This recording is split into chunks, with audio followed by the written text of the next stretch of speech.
Bienvenue dans Rapoda. Aujourd'hui, on se penche sur Discord. C'est plus seulement l'outil pour les joueurs qu'on connaissait. Non, c'est devenu une plateforme de communication gigantesque. Tout à fait. Alors, d'où ça vient? Comment ça marche vraiment? On va explorer tout ça en s'appuyant sur les infos tirées de Wikipédia. Mhm. L'idée, c'est de comprendre cette ascension fulgurante, les fonctions clés, comment ils gagnent de l'argent, et puis aussi les gros défis auxquels ils sont confrontés. Oui, il y a pas mal de choses à dire là-dessus. Bon alors, comment une idée au départ assez ciblée, améliorer la com dans les jeux, a pu devenir ce phénomène mondial? Ça part de deux personnes, Jason Citron et Stanislav Wisniewski. D'accord. Ils avaient lancé un jeu, Fats Forever, qui, bon, commercialement, ça n'a pas marché. Ah, Mais c'est là qu'ils ont eu l'idée, en fait. Ils ont vu qu'il y avait un vrai besoin à côté. Une meilleure communication vocale pour les joueurs. oui, pour des jeux comme Final Fantasy XIV ou League of Legends, c'est ça, où la coordination est clé. Exactement. Ils ont pivoté en quelque sorte. Ils ont résolu un vrai problème que les joueurs rencontraient avec les outils de l'époque. Et ça a pris tout de suite. Ah oui, lancement en mai 2015 et adoption hyper rapide par les communautés de joueurs, via Reddit, via Twitch, Les streamers ont dû jouer un rôle important. carrément. Et puis, il y a eu ce changement de positionnement. Ils sont passés d'une niche gaming, avec Your Place to Talk, à un truc beaucoup plus large, Imagine a Place. Plus universel. Voilà. Et les chiffres, ils parlent d'eux-mêmes. On parle d'environ 150 millions d'utilisateurs actifs par mois aujourd'hui. C'est énorme. Une croissance, ouais, fulgurante. Et j'imagine, soutenue par pas mal d'argent, Oui, des levées de fonds importantes. On a vu passer Tencent, Sony, ce qui a mené à une valorisation qui était estimée à euh, 15 milliards de dollars en 2021.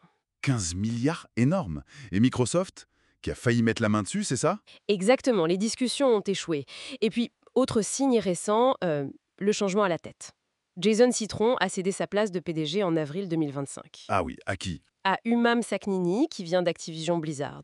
Beaucoup y voient une préparation pour une éventuelle entrée en bourse. Logique. Alors, cette croissance, elle repose sur quoi concrètement?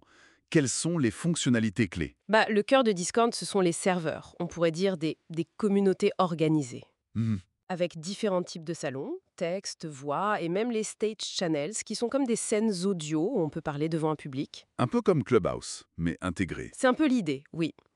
Et puis, il y a toute la gestion des rôles pour organiser les membres, les permissions.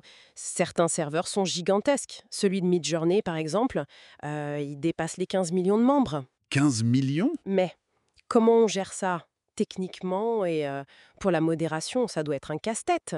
Oh oui, c'est un défi colossal, on y reviendra sûrement. Et sur les profils utilisateurs aussi, il y a eu du changement. Le passage au nom unique sans le petit numéro hashtag XXX derrière. Ah oui, j'ai vu passer ça. Ça a râlé, non? Oui, pas mal de critiques sur le risque d'usurpation d'identité, forcément.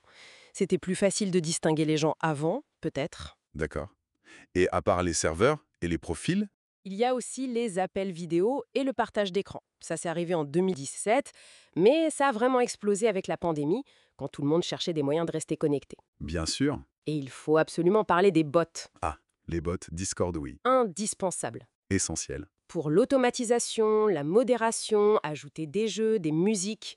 Beaucoup sont créés par la communauté d'ailleurs. Et Discord fournit aussi des outils pour les développeurs pour que les jeux puissent s'intégrer. Le fameux Rich Presence. Oui, qui montre à quoi jouent tes amis directement dans Discord. C'est malin. Très malin. Bon, tout ça c'est bien beau, mais la base de Discord reste gratuite. Comment ils gagnent de l'argent alors? Alors, le nerf de la guerre, c'est les abonnements de Nitro. Dis trop oui. Il y a plusieurs niveaux, Basic et la version complète. Et l'idée forte derrière ça, c'est de monétiser l'expression personnelle, l'appartenance. C'est-à-dire? Tu payes pour avoir des emojis personnalisés que tu peux utiliser partout, des avatars animés, des bannières de profil, des badges. C'est plus pour l'identité et le statut dans la communauté. Que pour du contenu exclusif comme des jeux. Ils avaient essayé ça, non? Oui, ils avaient une boutique de jeux et des jeux gratuits avec Nitro. Mais ils ont abandonné. Ils ont compris, je pense, que les gens payaient plus volontiers pour se distinguer et soutenir leur communauté que pour des jeux qu'ils pouvaient avoir ailleurs. Intéressant. Et il y a aussi les boosts de serveurs. C'est ça, les membres peuvent payer pour booster leur serveur préféré et ça débloque des avantages pour toute la communauté, meilleure qualité audio, plus d'émojis, etc. C'est un financement participatif en quelque sorte. Malin, un modèle économique qui repose vraiment sur la communauté elle-même. Mais Une telle plateforme, avec autant de monde, ça doit aussi amener son lot de problèmes, non? De controverses? Ah bah oui, forcément. L'accueil au début était super positif pour la qualité de la voix, la simplicité, mais les défis sont immenses aujourd'hui. La modération, c'est un chantier permanent. J'imagine. Le cyberharcèlement, les raids. Exactement. Et puis les contenus haineux. Des groupes extrémistes ont utilisé Discord. On se souvient de l'organisation des événements de Charlottesville. Ça a forcé Discord à réagir, à fermer des serveurs, parfois en lien avec des organisations comme le SPLC. C'est compliqué de modérer des espaces qui se veulent semi-privés. Très compliqué.